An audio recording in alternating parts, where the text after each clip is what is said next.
આજકાલ મારી ભત્રીજી વેકેશન માટે મારા ઘરે આવેલ છે અને એની સ્પેશિયલ રેસિપીથી મેં પણ ચીઝ પનીર રોલ બનાવ્યા અને એ એટલા બધા ટેસ્ટી બન્યા કે થયું કે આ રેસિપી તો તમારી સાથે શેર કરવી જ પડે. કારણ કે એક તો બનાવવામાં એ એકદમ સરળ છે અને ખાવામાં એટલા જ હેલ્ધી. જો તમે ચેનલ પર નવા હો અને મારી ચેનલ ફૂડ વિથ ફાલ્ગુનીને તમે હજ સુધી સબસ્ક્રાઇબ ન કરી હોય તો પ્લીઝ જલ્દીથી સબસ્ક્રાઇબ કરી દેજો. તો સૌથી પહેલા આપણે રોલ કરવાની રોટલી માટેનો લોટ બાંધીશું, જેના માટે અડધો મેંદો અને અડધો ઘઉંનો લોટ લઈશું. તો મેં અહીં 1.5 કપ મેંદો અને 1.5 કપ ઘઉંનો લોટ લીધો છે. તમે ઈચ્છો તો માત્ર ઘઉંનો લોટ કે માત્ર મેંદો પણ લઈ શકો.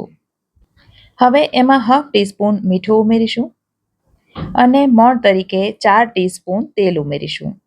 અહીં આપણે રોટલીનો લોટ બાંધીએ એના કરતાં બસ થોડો કઠણ લોટ બાંધવાનો છે. તો બધું બરાબર રીતે મિક્સ કરી થોડું થોડું પાણી ઉમેરીને લોટ બાંધીશું. અને તમે જોઈ શકો છો આ પ્રકારનો લોટ બંધાઈને તૈયાર થઈ ગયો છે. હવે એને ઢાંકીને 15 થી 20 મિનિટનો રેસ્ટ આપીશું. અને આટલો લોટ બાંધવા માટે મેં જે 1 કપ પાણી લીધું હતું એમાંથી બસ 2 થી 3 ચમચી જેટલું પાણી બચ્યું છે. હવે સ્ટફિંગની તૈયારી કરીએ, જેના માટે સૌથી પહેલા પનીરને ફ્રાય કરીશું. તો એક પેનમાં 2 ટેબલસ્પૂન જેટલું તેલ લઈ લીધું છે અને 200 ગ્રામ જેટલા પનીરને આ રીતે લાંબા ટુકડામાં કટ કરી લીધું છે અને આ બધું પનીર ગરમ તેલમાં ઉમેરી દઈશું. હવે એમાં 2 ચપટી જેટલું મીઠું ઉમેરીશું, 2 ચપટી જેટલી જ હળદર ઉમેરીશું અને 1/2 ટીસ્પૂન ઉમેરીશું કાશ્મીરી મરચું. અને આ બધું એકદમ સરસ રીતે મિક્સ કરી પનીરને એકદમ સાચવીને ફ્રાય કરીશું. એકદમ વધારે ફ્રાય નથી કરવાનું, બસ સાધારણ ગોલ્ડન થાય અથવા તો પનીર સોફ્ટ થાય ત્યાં સુધી જ ફ્રાય કરવાનું છે. ઘણા લોકો પનીર રોલ બનાવવા માટે પનીરને પહેલાં દહીંમાં મેરિનેટ કરતા હોય છે અને ત્યાર પછી એને તેલમાં ફ્રાય કરતા હોય છે. અહીં આપણે આવું કશું જ નથી કરવાના અને છતાં પણ રોલ એટલા બધા ટેસ્ટી બને છે ને કે બાળકો મોટા બધા આંગળા ચાટતા રહી જશે. પનીર ફ્રાય થઈ જાય એટલે એને તેલમાંથી બહાર કાઢી બીજા વાસણમાં લઈ લઈશું. તો આ રીતે પનીરને બીજા વાસણમાં લઈ લીધા પછી પેનમાં જે તેલ બચ્યું છે એમાં 1 ટીસ્પૂન જેટલું બટર ઉમેરીશું. જો કે બટર ઉમેરવું ટોટલી ઓપ્શનલ છે, તમે એને માત્ર તેલમાં પણ બનાવી શકો.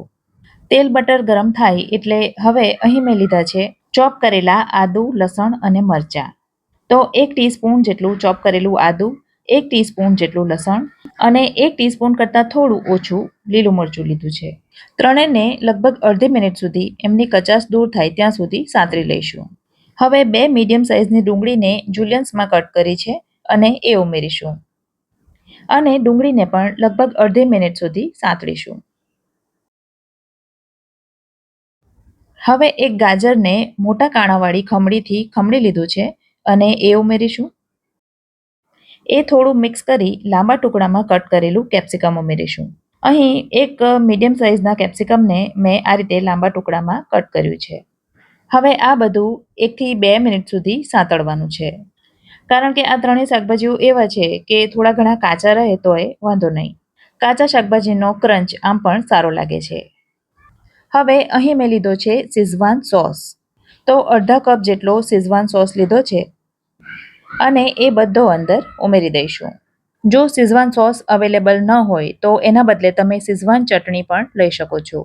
પણ શેઝવાન ચટણી લેવી હોય તો 1/4 કપ જેટલી જ લેવાની, કારણ કે એ થોડી વધારે સ્પાઇસી હોય છે. હવે પા કપ કરતાં થોડો ઓછો લગભગ 3 ટેબલસ્પૂન જેટલો લીધો છે ટોમેટો કેચઅપ. સાથે જ ઉમેર્યું છે 1/2 ટીસ્પૂન જેટલું મીઠું. મીઠું શેઝવાન સોસમાં પણ હોય છે અને પનીર ફ્રાય કરતી વખતે પણ આપણે થોડું મીઠું ઉમેર્યું છે, તો એ ધ્યાનમાં રાખીને ઉમેરવાનું. ગેસ ધીમી આંચ પર ચાલુ જ છે અને આ બધું હવે એકદમ સરસ રીતે મિક્સ કરી લઈશું. સ્ટફિંગનો કલર એકદમ સરસ આવે એના માટે 1/2 ટીસ્પૂન કાશ્મીરી મરચું ઉમેરીશું અને ફરી પાછું બધું મિક્સ કરી લઈશું. ત્યાર પછી ફ્રાય કરેલું પનીર બધું અંદર ઉમેરી દઈશું.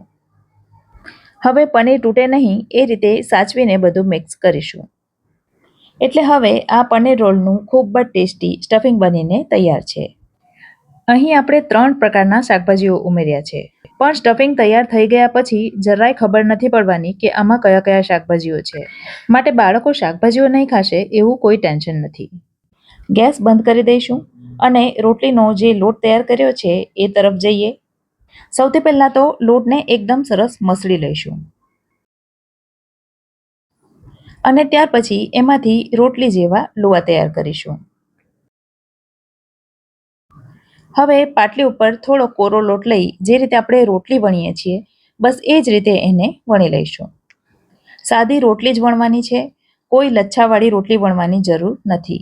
આપણે રૂટીનમાં જે રોટલી ખાઈએ છીએ બસ એવી અને એટલી જ પાતળી રોટલી વણવાની.